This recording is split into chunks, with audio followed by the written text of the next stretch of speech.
नमस्कार दोस्तों, आपका इस चैनल में स्वागत है। और आज हम एक बहुत बड़ी कवित्री और कवित्री क्या सही मायने में वो श्री कृष्ण की आराधिका भक्त मीराबाई के जीवन चरित्र के बारे में, उनके साहित्य चरित्र के बारे में बात करेंगे। किंतु इससे पहले यदि आपने इस चैनल को सब्सक्राइब नहीं किया हो तो लाल बटन दबाएं और चैनल को सब्सक्राइब कर लें, ताकि मेरे द्वारा जो भी वीडियो अपलोड की जाती हैं वह आप तक सबसे पहले पहुँचे। मित्रों, हम बात करेंगे मीराबाई के जीवन चरित्र के बारे में। क्या जीवन परिचय है उनका, क्या साहित्यिक सेवा उन्होंने की, कौन कौन सी प्रमुख रचनाएं हैं, क्या भाव पक्ष और कला पक्ष, और अपने समय की वो किस तरह की कवित्री थी, इस सब चीज़ों के बारे में बात करते हैं। तो हम प्रारंभ करते हैं मीराबाई के जीवन परिचय से। आपको बता दें कि हिंदी साहित्य में मीराबाई का विशेष महत्व है। मीरा भक्त कवित्री हैं। उनकी रचनाएं जो हैं वो हृदय की अनुभूति मात्र है। उन्होंने जो हृदय से सोचा, कहना चाहिए कि कवि बनने के लिए कवित्री नहीं थी, वह उनकी काव्य भावना जो है वो भक्ति भावना है, जो काव्य भावना के रूप में सामने आई। मीराबाई का जन्म राजस्थान में जोधपुर के मेड़ता के निकट चौकड़ी गांव है, वहाँ 1503 ईस्वी में हुआ था। वे राठौड़ रतन सिंह की पुत्री थी। बचपन में ही मीरा की माता का निधन हो गया था। इस कारण ये अपने पितामह मतलब दादाजी राव दद्दा जी के साथ रहती थी। राव दद्दा जी कृष्ण भक्त थे, अतः मीरा भी कृष्ण भक्ति में रंग गई। मैं आपको एक बात और स्पष्ट कर दूं, मीराबाई का जो परिवार था वो राज परिवार से संबंधित था। राठौड़ राजपूतों के परिवार से थी और राणा चित्तौड़ के परिवार में उनका विवाह हुआ था। मीरा का विवाह उदयपुर के महाराज भोजराज के साथ हुआ था। यद्यपि महाराज क्या, वो युवराज थे, राणा सांगा के पुत्र थे। विवाह के कुछ वर्ष उपरांत ही इनके पति का स्वर्गवास हो गया। इस असहाय जो पीड़ा थी, कष्ट ने उनके हृदय को भारी आघात पहुंचाया। इससे उनमें विरक्ति का भाव पैदा हो गया। वे साधु सेवा में ही जीवन यापन करने लगीं। वे राजमहल से निकलकर मंदिरों में जाने लगीं और साधु संगति में कृष्ण कीर्तन करने लगीं।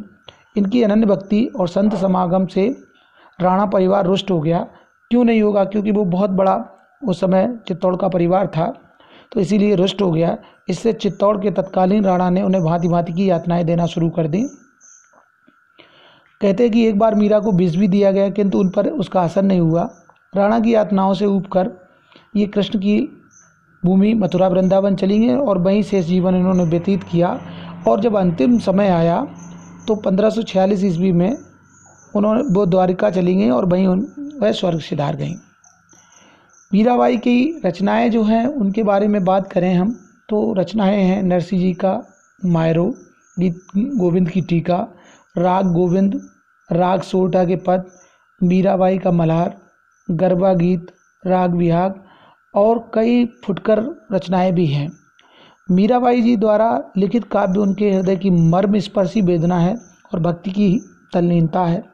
उन्होंने सीधे सरल भाव से अपने हृदय के भावों को कविता के रूप में व्यक्त कर दिया है। उनका साहित्य भक्ति के आवरण में वाणी की पवित्रता है और संगीत का माधुर्य है।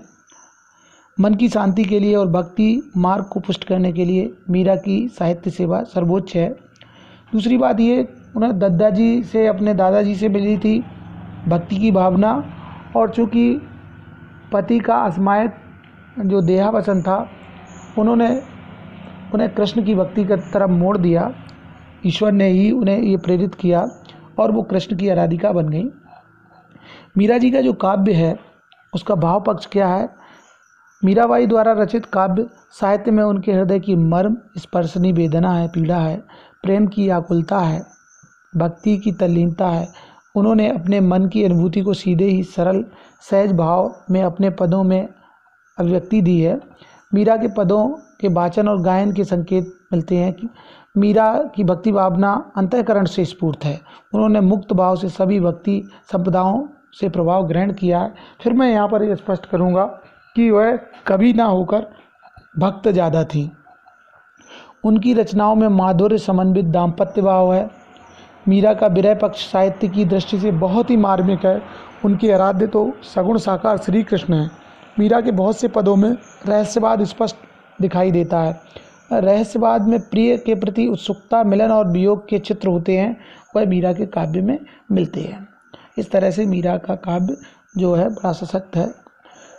कला पक्ष की बात करें तो मीरा की भाषा राजस्थानी और ब्रज भाषा है, किंतु पदों की रचना ब्रज भाषा में ही है। उनके कुछ पदों में भोजपुरी भी दिखाई देती है। मीरा की भाषा शुद्ध साहित्यिक भाषा ना रहकर जनभाषा रही, और इसका कारण ये है कि वह संतों के साथ यहाँ वहाँ विचरण करती रहीं और संतों की संगति से जो उन्होंने सीखा वही बोल दिया। मीरा ने मुक्तक शैली का प्रयोग किया है अपने पदों में। उनके पदों में ज्ञेयता है, भाव संप्रेषणता है।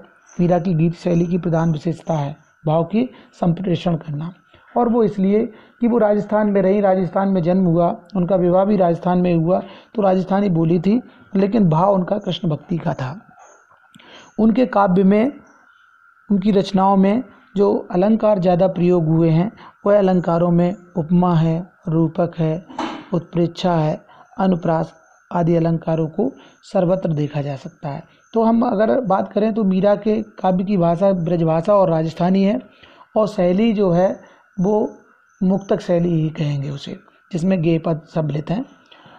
उस समय जो भक्ति काल का समय था, जिसे हिंदी साहित्य जगत में भक्ति काल को स्वर्ण युग कहा जाता है, और उस काल में मीराबाई एक अलग शैली की कवित्री थी, जो भक्त कवि थी। मीरा की भक्ति वेदना की भक्ति है। उनके संपूर्ण काव्य में श्री कृष्ण से मिलने की अभिलाषा है।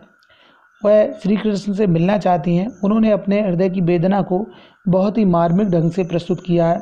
भक्ति काल के स्वर्ण युग में मीरा के भक्ति भाव से संपन्न पद अपना पृथक स्थान रखते हैं। यद्यपि उनका काव्य रहस्यवाद का भी काव्य है, तो रहस्यवाद की दृष्टि से भी मीरा की जो रचनाएं हैं वो श्रेष्ठतम हैं। इस दृष्टि से देखें तो मीराबाई एक अच्छी कवित्री और एक बहुत बड़ी भक्त कवित्री कहना चाहिए थी। इनका हिंदी साहित्य जगत में बहुत महत्वपूर्ण स्थान है। तो मित्रों, ये जो अभी हमने बात की सारी बातें वो मीराबाई के जीवन चरित्र के बारे में, उनके द्वारा की गई साहित्य सेवा के बारे में, उनका भाव पक्ष कैसा है इस बारे में बात की। इसके बाद कला पक्ष की दृष्टि से भाषा शैली और अलंकार योजना उनकी कैसी है, ये सारी चर्चा की गई, और हिंदी साहित्य जगत में उनका क्या भूमिका है, क्या महत्व है, ये सब बातें की। यदि ये सारी जानकारी आपको अच्छी लगे तो बिल्कुल इस चैनल को सब्सक्राइब करना ना भूलिएगा, और शेयर भी करिएगा। अगर अच्छी लगे तो जानकारी को लाइक भी करिएगा। वीडियो बहुत आपने देखा, आपको बहुत बहुत धन्यवाद। जय हिंद।